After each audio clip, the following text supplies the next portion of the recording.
안녕하십니까. 4월 4일 마감 시황 방송을 시작하겠습니다. 먼저 잔고부터 살펴보겠습니다. 오늘 잔고는 929만원이고요. 플러스 23만원으로 마감을 했습니다. 3월 달에 손실이 꽤 컸는데요. 4월 달에 조금씩 지금 만회를 해가고 있습니다. 지금 시장이 워낙 변수가 많아가지고, 변동성이 심해가지고, 이게 참 되게 불안감을 느끼면서 상당히 힘들게 하루하루 조금씩 벌어가고 있습니다. 그만큼 이제 위험 관리를 하면서 조심조심 한 발 한 발씩 이렇게 딛고 가는 그런 느낌으로 살얼음판을 걷고 있는 그런 마음으로 조마조마하게 매매를 하고 있다, 이렇게 말씀을 드리겠습니다. 배팅도 뭐 풀배팅 못 치고 조마조마하게 그렇게 흘러가고 있다, 이렇게 말씀드리겠습니다. 자, 일단 간밤에 미정시인데요. 폭락해버렸습니다. 급락이 아니고 폭락해버렸습니다. 이 폭락하는 순간에 아침에 딱 5시에 일어나가지고 이 수치를 딱 보는 순간에, 물론 이제 어제 우리 장중에 미국 선물지수가 나스닥이 마이너스 4%에서 마이너스 3.6 정도로 빠지고 있었기 때문에 많이 빠질 줄은 알았지만, 이게 나스닥이 6%나 필라델피아 반도체 지수는 거의 한 9.88이니까 10%나 폭락해버릴 줄은 예상도 못했습니다. 그래서 이렇게 나와버리니까 일단 걱정이 됐습니다. 국내 증시 이거 어쩌지? 더군다나 어제 국내 증시는 반등해가지고 0.8% 정도로 급등시킨 낙폭을 확 줄여놨는데, 이거 얻어맞으면 오늘 이제 완전히 이제 제대로 한번 터지겠구나 걱정이 됐습니다. 그래서 일단 첫 번째는 걱정을 했고요. 그 다음으로는 통쾌한 생각. 목이 막 갈갈이네. 너무 흥분해가지고. 걱정하는 부분이 끝나고 나서 두 번째로 든 생각은, 트럼프 대통령이 관세 폭탄을 던졌기 때문에, 한마디로 이런 거 있죠. 갈 곳이다, 이런 느낌. 너가 폭탄 던져놓고 그 폭탄이 너가 맞았다. 우리나라는 잘 버티고 있는데, 트럼프 대통령 입장에서는 깜짝 놀랐을 겁니다. 폭탄을 확 던져놨는데, 미국이 이걸 보기 위해서 탁 던져놨는데, 그 폭탄이 상대방으로 안 날아가고, 참호 속에 폭탄이 되어버렸죠. 미국으로 되돌아와갖고 미국에서 터져버린 것 같아요. 그러니까 미정시가 폭락해버렸습니다. 트럼프 대통령도 깜짝 놀랐을 건데, 그렇다 하더라도 달리 방법이 없다. 이거는 이렇게 깜짝 놀래가지고 내 관세부가 했던 거 취소할게를 할 수가 없다는 얘기예요. 임기 초반이기 때문에 여기서 물러서면 앞으로 임기 끝날 때까지 말빨이 안 먹힙니다. 트럼프 대통령 말을 해도 저거 뻥이다 이러고 안 믿죠, 아무도. 그래서 이건 미국이 폭망해가지고 무너지는 한이 있더라도 이건 밀어붙일 수밖에 없는 상황이다, 이렇게 볼 수 있을 것 같고요. 단지 저런 건 있겠죠. 너무 충격받으니까 립서비스는 할 겁니다. 당장 오늘 저녁부터 트럼프 대통령이 이제 완화적인 표현을 할 겁니다. 관세를 부과시켰는데 협상 충분히 가능하다. 우리가 적자 보고 있는 이 관세 수식 보셨는지 모르겠지만 간단합니다. 우리나라가 미국에 수출한 거하고 미국이 우리나라 수출한 거, 이거 두 개 더하기 빼기 딱 하면 우리나라가 한 50% 정도 이익을 더 봤다, 미국보다.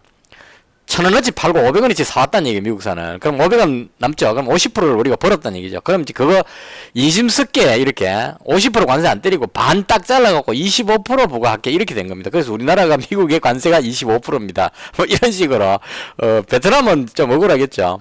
전 세계 부품 생산 기지가 전부 베트남으로 가기 때문에, 삼성도 그렇고 애플도 그렇고 다 가기 때문에 베트남에서 미국으로 엄청나게 수출하겠죠. 베트남이 하는 게 아니고 기업들이, 애플이나 삼성 같은 기업들이 베트남을 통해서 미국을 가니까 수출을 엄청나게 했는데, 베트남에서 미국산 사올 게 별로 없죠. 뭐 최첨단 장비를 가져올 것도 아니고. 그러니까 수입은 별로 안 하고 수출은 엄청 하니까 그걸 계산해갖고 나누기 2 딱 하니까 이게 40 몇 프로가 나온다는 얘기입니다. 사상 초유의.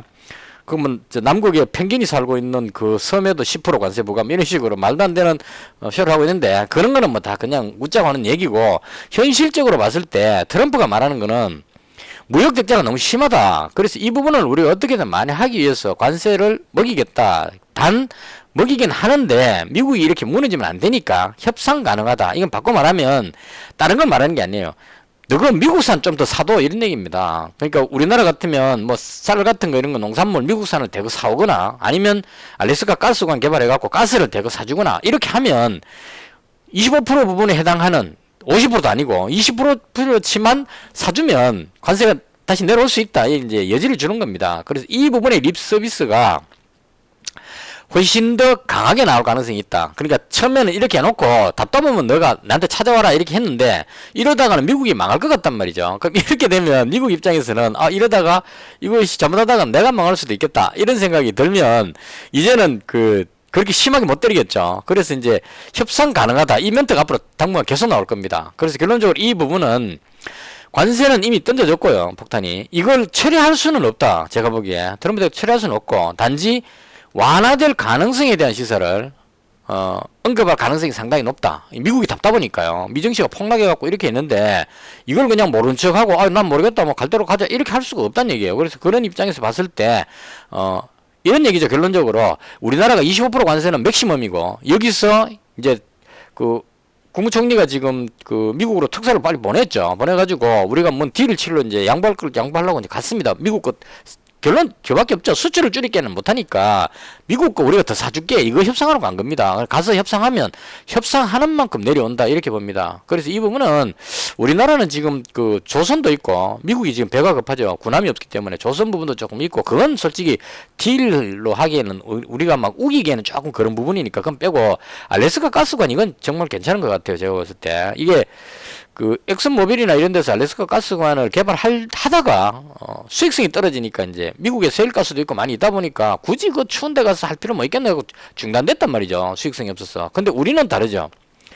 알래스카 가스관에 있는 가스를 개발해갖고 우리가 가스를 대거 사오면 미국하고 무역에서 균형을 맞출 수 있다는 얘기입니다. 우리는 가스가 많이 필요하니까 중동에 가서 안 사오고 가깝죠. 거리도 바로 가서 알래스카에서 싣고 오면 되니까 개발할 때까지 투자비가 걱정이지 개발하고만 나면 그 다음부터는 우리도 이기고 미국도 이기고 관세를 피해갈 수 있는 아주 좋은 딜이 될 수 있겠다. 그래서 이 딜을 할 것 같아요. 제가 생각할 때. 그리고 우리는 또 기술력이 있으니까 비키 봐라 우리가 다 깨가고 들어가고 그냥 거기서 개발해갖고 우리나라 이 건설 기술이 대단하잖아요. 뭐 초스피드로 가서 그냥 가스관 쫙 깔아가지고 뭐 뽑아가 바로 갖고는 이거 뭐 한 10년 걸릴 거는 뭐 한 2년 만에 그냥 해결해버리는 이런 능력이 있으니까 이런 딜을 하지 않을까라고 생각을 합니다. 그래서 이 부분이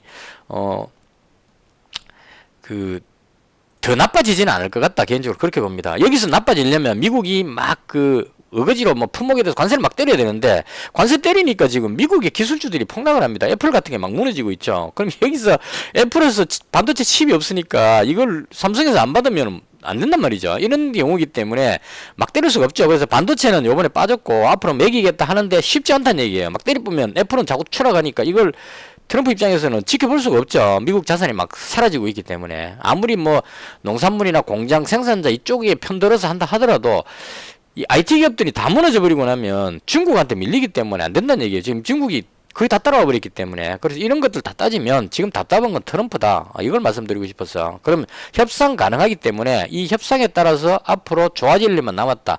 이렇게 보는 것이 맞을 것 같습니다. 이런 걸 반영해서 국내 증시가 유럽 쪽보다 오히려 더 잘 버티고 있는 듯한 한국 증시가 그런 느낌이 듭니다. 그리고 오늘 이벤트가 하나 있었죠. 대통령 탄핵이 탄핵됐습니다. 탄핵이 인용됐다 이렇게 표현하는 것 같은데요. 있죠. 헌법재판소의 재판관이 낭독하는 걸 라디오로 들었는데요. 일단은 발표하는 분이 하시는 말씀이 역시 배운 사람은 다르다.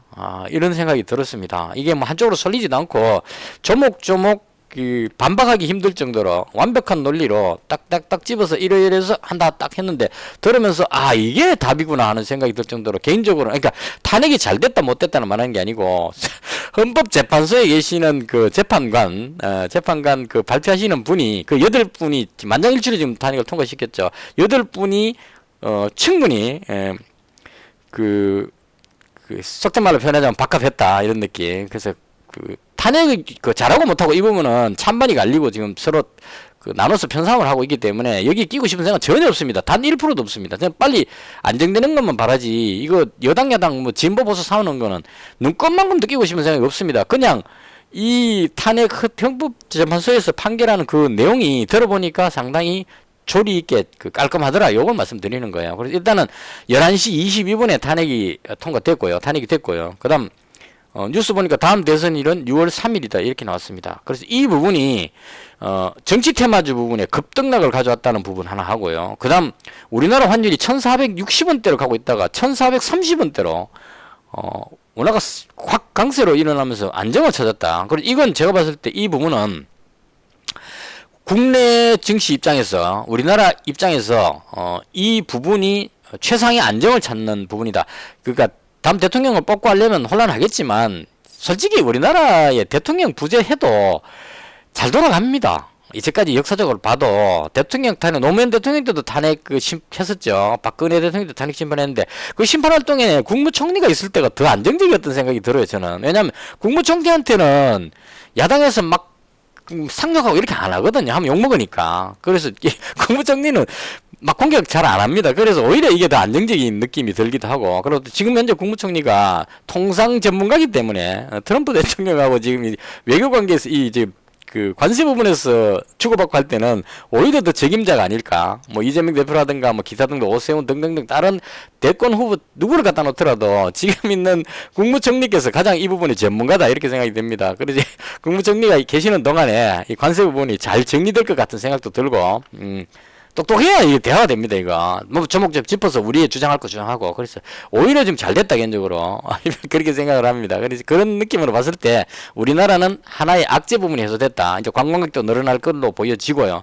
기타 등등 여러 가지 안정을 찾을 수 있다. 단지 관세 폭탄 맞은 부분인데 이건 우리만 맞은 게 아니죠. 중국은 40몇 프로 맞았고, 뭐 일본도 뭐 24%, 딸랑 1% 차이인데 뭐 별로 차이 안 나고, 그 이래 하면은 기업가들이 바쁘겠죠. 베트남에 있는 그 생산기지의 물량을 다른 쪽으로 돌리고, 공장을 못 옮기니까, 뭐 이렇게 막 옮겨가지고, 뭐 예를 들어서 현대자동차 같으면, 관세 25% 맞아있기 때문에 여기서 수출해 가면은 폭탄 맞으니까, 미국에 있는 자동차 현대하고 기아차 풀로 막 돌리면, 뭐 한 120만 대 정도는 나온다고 합니다. 그러니까 돌리면 그쪽에서 돌려갖고 미국 팔고 나머지는 딴 데로 돌리고 이렇게 하면 다 끼 맞춰집니다. 이건 기업가들이 바쁘긴 하겠지만 그 정도 능력은 있다. 그리고 이미 미국에 진출해갖고 있는 기업들이 있기 때문에 뭐 이것 때문에 뭐 휘청하고 이럴 정도는 아니다. 개인적으로 그렇게 봅니다. 오히려 다른 나라들이 폭탄 맞고 있을 때 우리는 폭탄을 피해가지고 들어갈 수 있는 멕시코의 생산 거점 뭐 이런 것들 해갖고 잘할 수 있지 않을까. 그래서 개인적으로 봤을 때 전체적으로 봤을 때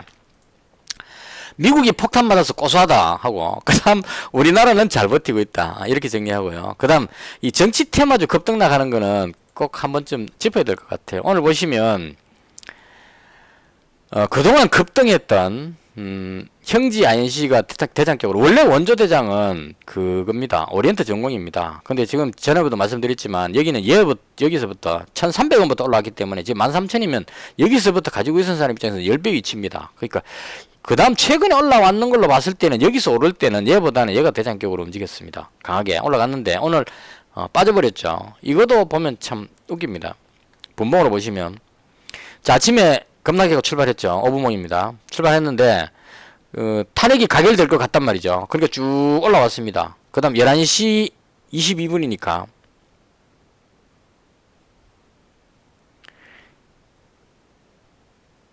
11시 22분이면 11시 20 이 타임 정도 되겠네요.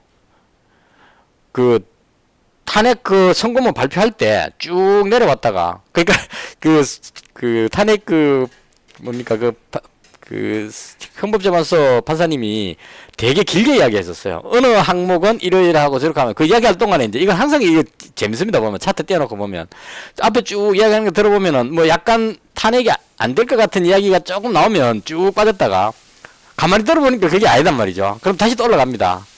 또 아닐 것 같고 뭐 이렇게 해갖고 최종적으로 왔다가 그 다음에 탄핵 결정 나고 나니까 쭉 흘러내립니다. 재료 노출을 반응을 한 거죠. 20% 정도까지 갔었어요.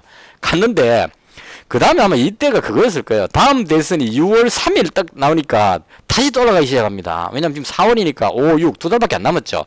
다 됐네 이러고 이제 대선 테마주 가자 하고 이제 막 올라가는 겁니다. 이렇게 올라가죠. 근데 결과적으로 너무 많이 올라왔기 때문에 밀렸다 이렇게 보면 될 것 같고요. 당분간 대선 관련주들은 계속 춤을 출 것 같습니다. 근데 단 시장이 안 좋을 때 이렇게 하는 게 맞을 것 같아요. 보통 보면은 지수가 급락하는 그림이 나올 때 되게 불안할 때 대선 테마주는 올라갑니다. 마땅히 갈 게 없으니까. 그래서 지금이 상당히 불안하기 때문에 지수가 밀리면 대선 관련주는 위로 올라가려고 그래요. 딴 데 갈 게 없으니까. 삼성전자하고 다 팔고 갈 데가 여기밖에 없으니까 여기 올라가는 거예요. 돈이 이쪽으로 오니까. 근데 지수가 반등하면 대선 테마주는 힘이 빠집니다.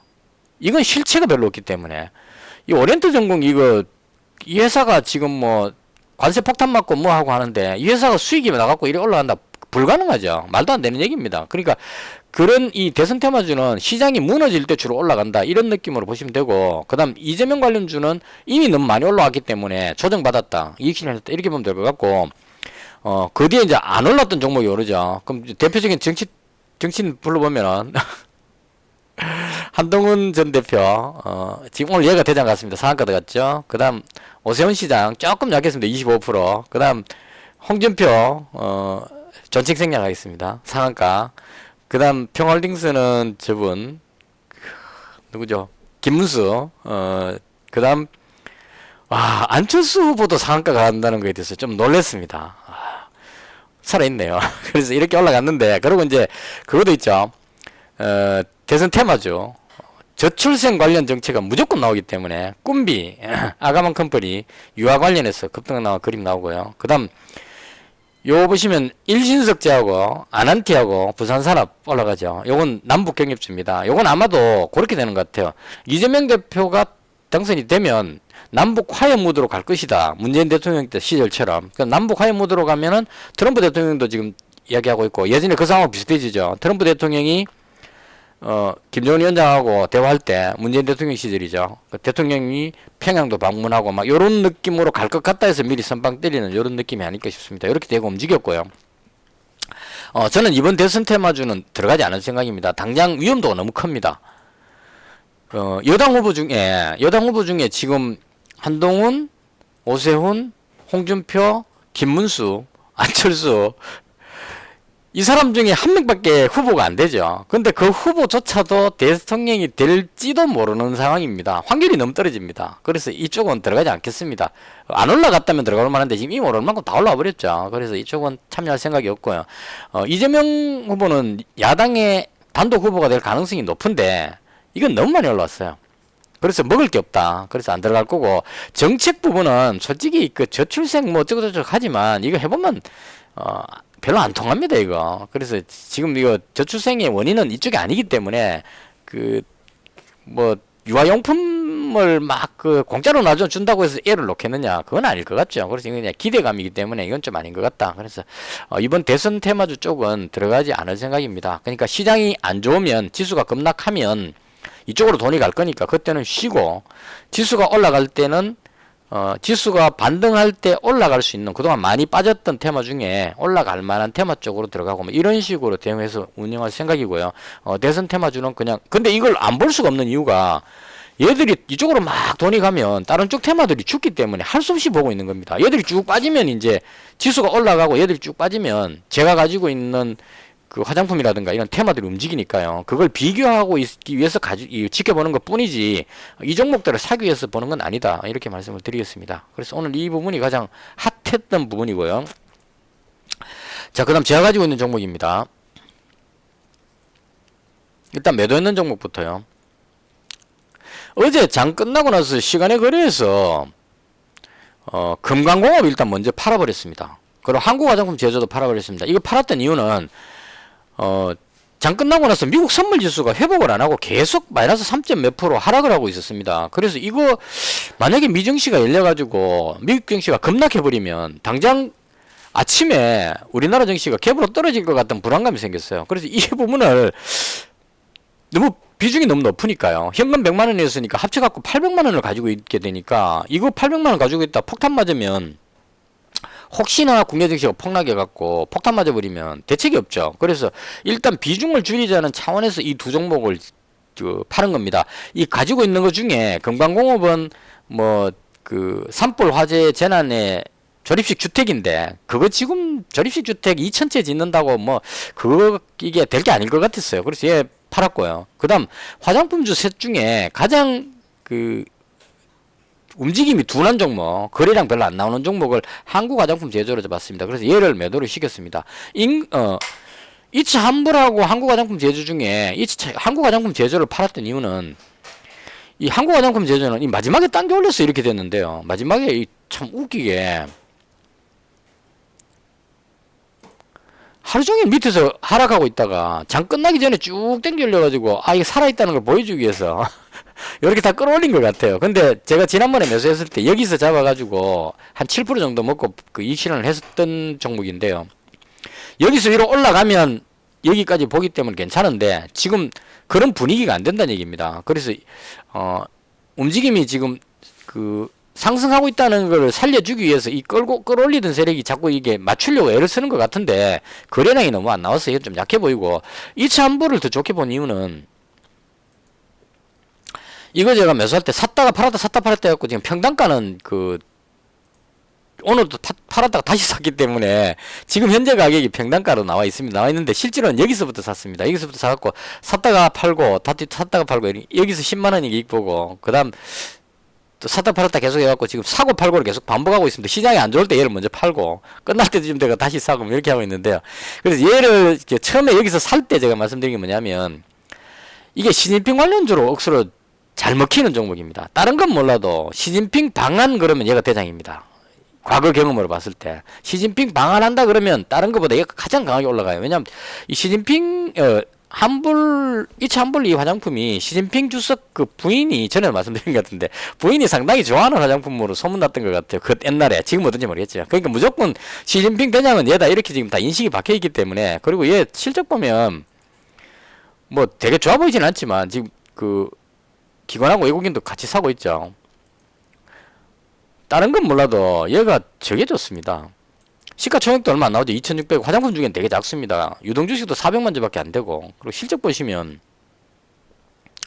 나쁘지 않습니다. 매출 영업이 뭐 특별하게 막 확 폭발적으로 나오진 않아도 상당히 안정적이고 부채가 없어요. 지금 유보율만 잔뜩 있고 그러니까 회사에서 뭔가를 확장시키지 않고 그냥 팔려갖고 수익 생기는 대로 계속 챙기고 있는 것 같아요. 이게 뭐 상속이나 이런 것 때문에 지금 뭔가 하는 것 같은데 어쨌거나 안전하다는 거 하고 그 다음에 이 거래량이 안 붙어가지고 계속 빌빌빌거리면서 밀려왔었어요. 밀려왔는데 최근에 거래 보시면 지금 5만 주로 늘어났죠. 이거 원래 만 주씩 나오던 종목입니다. 거래량 하루에 만 주 이렇게 가고 있다가 지금 최근 들어서 거래량이 많이 늘어갖고 지금 오늘 5만 주씩이나 올라왔어요. 그리고 약목으로 계속 빼올리죠. 제가 여기서 말씀드렸는데 꾸역꾸역 밀어 올려가지고 여기쯤 가서 오고 나면 그 다음에 어떤 재료가 터졌을 때 급등시켜버릴 가능성이 상당히 높다 이렇게 보여집니다. 지금 보면 거의 이 라인을 넘어서면 급등 나오는데 이게 이제 그럼 급등할 때 잡으면 안 되나 이렇게 볼 수 있겠지만 그게 잘 안 되더라고요. 여기서만 급등시킨다면 내 눈에 띄었을 때는 여기 있는 거고요.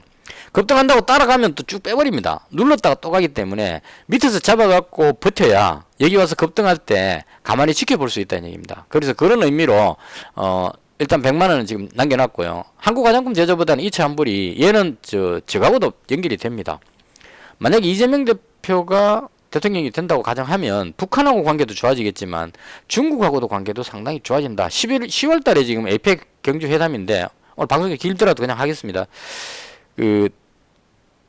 이재명 대표가 대통령이 되고 나면 친미 쪽보다는 친중으로 붙을 가능성이 상당히 높다. 지금 가뜩이나 트럼프하고 지금 우리 국민 정서가 트럼프한테 폭탄 맞고 나서 지금 기분이 별로 안 좋죠. 이런 상황이기 때문에 시진핑 주석이 지금 동남아 쪽으로 해서 지금 그 광역 행보를 하고 있습니다. 트럼프한테 억울한 나라들 찾아다니면서 우리하고 잘해보자 이렇게 지금 하고 있는 상태예요. 그러니까 이렇게 되면 만약에 미국하고 관세 부분 가지고 트러블이 생기면 이건 미국 빼고 그냥 중국하고 해보자 이렇게 해버리면 된다는 얘기입니다. 내가 답답한 게 별로 없죠. 중국은 대부분의 이 물건을 생산하기 때문에 중국하고 관계가 좋아진다고 해서 나쁠 건 하나도 없다는 얘기죠. 단지 미국에 있는 그 소비자들한테 판매를 못하기 때문에 어쩔 수 없이 울며 겨자 먹기로 하지만 관세 얻어맞아 가면서까지 팔고 싶은 생각은 별로 없을 겁니다. 그래서 그런 강력 행보로 봤을 때 한중일이 억수로 가까워질 수 있는 이 관세가 만약 삐끗해갖고 지금 해결 안 되고 트럼프 대통령이 일본이나 우리나라한테 뭐 우방국이고 뭐 나발이고 없다 관세다 내놔라 이렇게 나온다면 우리도 어쩔 수 없이 기본 예의만 갖춰주고 등을 돌릴 수밖에 없는 입장이다 이렇게 봅니다. 그래서 그렇게 되면 중국을 고립하는 게 아니고 중국 중심의 어떤 아시아 경제권이 탄생할 수 있다 뭐 이런 식으로 대충 해석해 봅니다. 그래서 그런 거 보면 만약 중국하고 우리하고 조금 괜찮은 우호적인 제스처가 나오기만 한다면 중국에서 문화사절단이 되고 온다거나 뭐 시진핑 방한 뭐 예정 뭐 이렇게 뜨면 얘는 날아갈 가능성이 높다. 그래서 일찍부터 잡아가지고 시장이 안 좋아서 자꾸 팔았다 샀다 했습니다. 여기서 잡았는데 시장이 불안하니까 팔았고 그다음 시장이 안정되니까 다시 사고, 오늘도 마찬가지로 아침부터 팔았다가 다시 사고, 이렇게 해가지고 계속 그대로 가고 있다, 이렇게 말씀드리겠습니다. 그래서 화장품 중에 한불 2차 환불은 100만 원 남겨놨고요. 한국 화장품 제조가 이게 관세 맞고 하면은 화장품주도 좀 시비가 엇갈린다고 봐요. 화장품 관련주가 관세가 부과되면 관세 때문에 어떤 영향을 받을 수도 있기 때문에 아직 이 부분은 정확하게는 모르는 것 같아요. 이게 화장품 같은 경우에는 개별 품목별로 관세를 매길 거냐 아니냐 뭐 이거 지금 왔다 갔다 하는 것 같은데, 일단은 관세를 부과시키는 쪽으로 되는 느낌입니다. 그래서 영향을 받으니까 2차 환불은 중국 쪽에 가깝기 때문에 미국 관세 부과시킨다고 해서 미국 안 팔면 되니까요. 그런 느낌으로 좀 안전하다, 이런 느낌으로 잡고 있고요. 자, 마지막으로 인그루드랩인데요. 500만 원 가지고 있는데 이거 비중을 오늘 800만 원까지 올렸다가 이익 실현해갖고 줄였습니다. 정말 목숨 걸고 그냥 2차 환불 100만 원 빼고 나머지는 전부 다 그냥 풀로 한번 지르려고. 오늘 그 인그루드랩을 보시면 아침에 인버스 샀다가 그냥 이 인버스 샀던 거는 이것도 말씀드려야 되겠네요. 분봉으로 보시면 아침에 여기쯤에서 샀던 것 같아요. 여기쯤에서 그 인버스 샀다가 지수가 내려오고 급락할 것 같아서 샀다가 탄핵 부분에 만약에 삐끗대가 잘못 꼬이면 급락할 것 같아서 샀는데 다시 또 이게 그 애매하더라고요. 그래서 다시 그 팔아버렸고요. 결과적으로 똑같아졌습니다. 인버스 한번 해봤었고, 그 다음 했던 게 제가 했는 게 거의 저겁니다.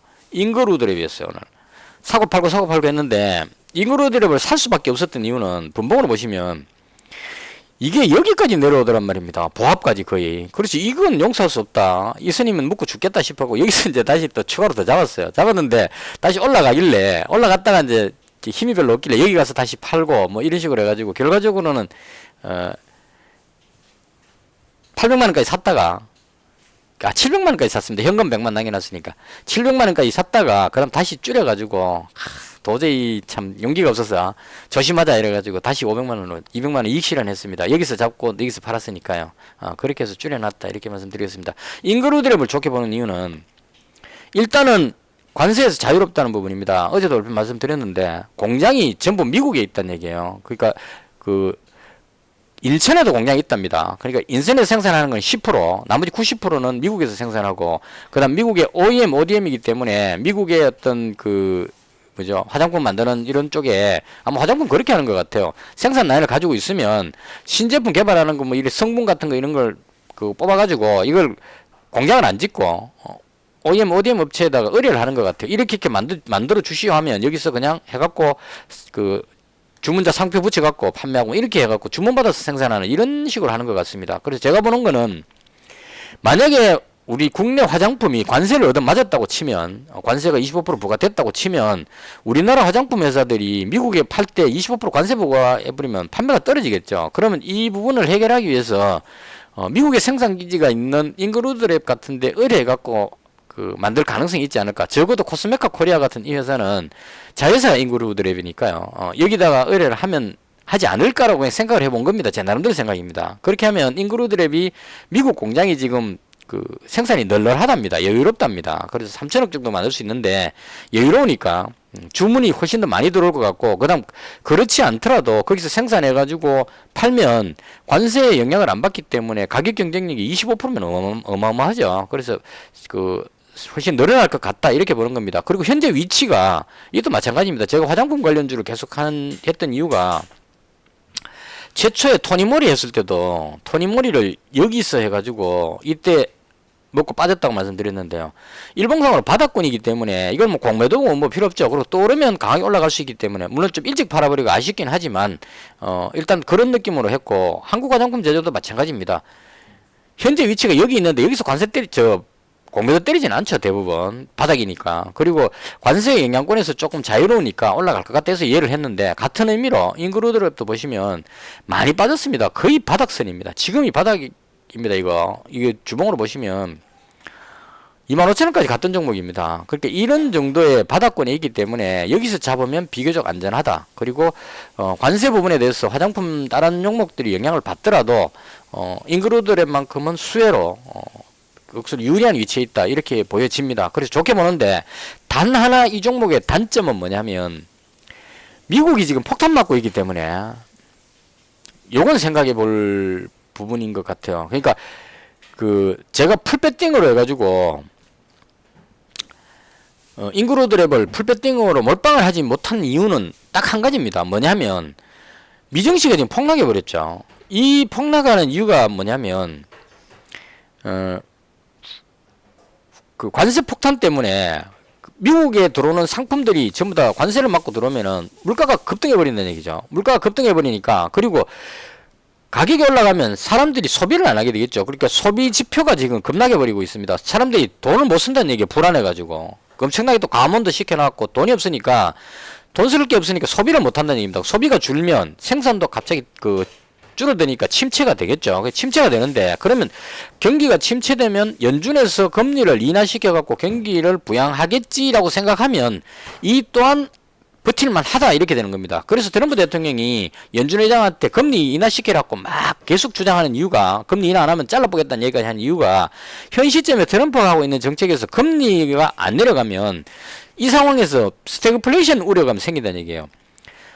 소비 심리가 위축되어 갖고 당연히 물가가 올라가고 소비 침체하기 때문에 여기서 금리를 안 내려주게 되면 물가가 올라가게 되겠죠. 당연히 관세 부과시켜 놨으니까. 미국의 모든 상품이 관세가 부과되면 물가가 올라갑니다. 그럼 물가가 올라가면 연준은 물가에 가장 민감하기 때문에 경기 침체하더라도 물가가 올라가면 물가부터 먼저 잡습니다. 통상적으로 물가를 잡아놔야, 만약에 경기 침체했다고 해서 돈 풀어버리면 그 돈의 힘으로 인해 가지고 물가는 더 올라가 버립니다, 위로. 그래서 그런 현상이 생기기 때문에 스태그플레이션 우려감 때문에 금리를 연준에서 금리 인하를 하기도 쉽지 않다, 이렇게 되니까 할 수 없이 경기 침체 우려감이 작용해 갖고 지금 주가가 급락하는 겁니다. 그래서 이거 말씀드린 이유는 화장품 관련주에 인그루드랩의 딱 하나라고 보는, 제가 보는 딱 하나의 단점은 다 좋은데, 만약에 경기 침체가 돼가지고 소비가 위축돼 버렸을 경우에, 화장품은 소비재이기 때문에 필수재가 아니죠. 그래서 만약에 소비가 위축돼갖고 화장품 자체의 수요가 줄어들어 버리게 되면 그건 인그루드랩한테도 악재가 될 수 있다, 이게 걱정인 겁니다. 그래서 그거 하나 보고 이걸 보고 있는 거고요. 그건 제가 판단하는 기준은 딱 이겁니다. 다른 화장품주가 어떠냐, 이걸 봅니다. 아침에 다른 화장품 관련주가 실리콘투 같은 경우 올라가죠. 전부 다가 올라갈 필요는 없다는 얘기예요.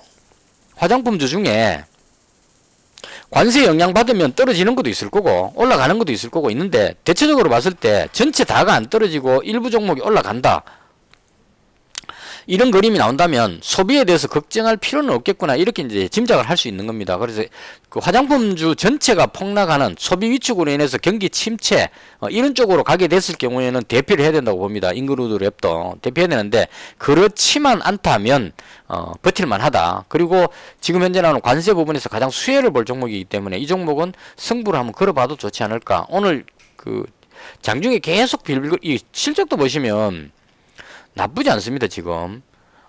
이게 이렇게 급락했던 이유는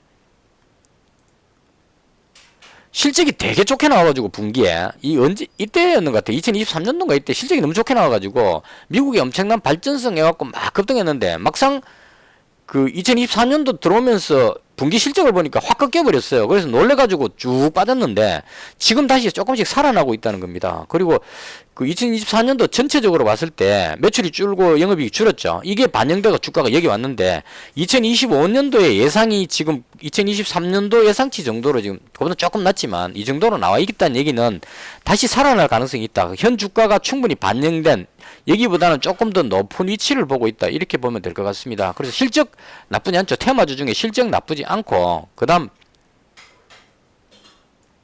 유동물량도 그렇게 심하게 많지 않고, 액면가가 0원인 거, 이건 조금 한데 그건 무시해야 되는 부분이고요. 그리고 오늘 보시면 하루 종일 조용하다가 기관이 마지막에 44,000주 플러스로 매수했습니다. 그래서 이걸로 봤을 때 현재 상황에서 가장 안전하면서 최적화된 종목, 이런 쪽으로 보고 이 종목에다가 이제 가지고 있고요.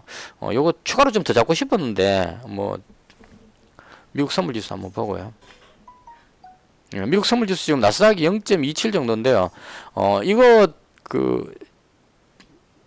여기서 더 빠지지는 않을 것 같습니다, 개인적으로. 이제 지지선을 이렇게까지 꺼놓고 밑으로 계속 빠꾸 시킨 경우는 드문데요. 아래쪽으로 이렇게 내려갈 줄은, 지금껏 이 자리 정도는 지킬 것 같습니다. 이제는 관세 부분에 폭탄 맞더라도 미국이 이렇게 무너질 정도는 아니다, 이렇게 보고, 여기가 바닥으로 보고 위쪽으로 올라간다, 이렇게 예상하는 것이 맞지 않을까 싶고요. 일본 증시는 이 좀 폭탄이 심하게 맞았습니다. 이건 트럼프한테 배신감 좀 느낄 것 같은데 일본이 일단 그런 상황이고요. 중국 증시 한번 볼까요? 나름 선방하고 있습니다. 중국이 이 트럼프가 아무리 난리를 쳐도 중국한테는 뭐 그렇게 심각하지 않다. 중국은 지금 경기 부양으로 해서 자꾸 돈을 풀고 있기 때문에 견딜만 하다 이렇게 되는 것 같고요. 독일 증시 한번 볼까요? 많이 빠지긴 했는데 그동안 너무 많이 올라왔기 때문에 조정은 받고 있는데요. 개인적으로 봤을 때 독일 증시도 이 정도 하면 대충 되지 않을까, 지지받지 않을까 이렇게 생각합니다. 그래서 시장은 내려올 만큼 내려온 걸로 예상이 되고, 어디까지 예상입니다. 지금 워낙 어렵기 때문에.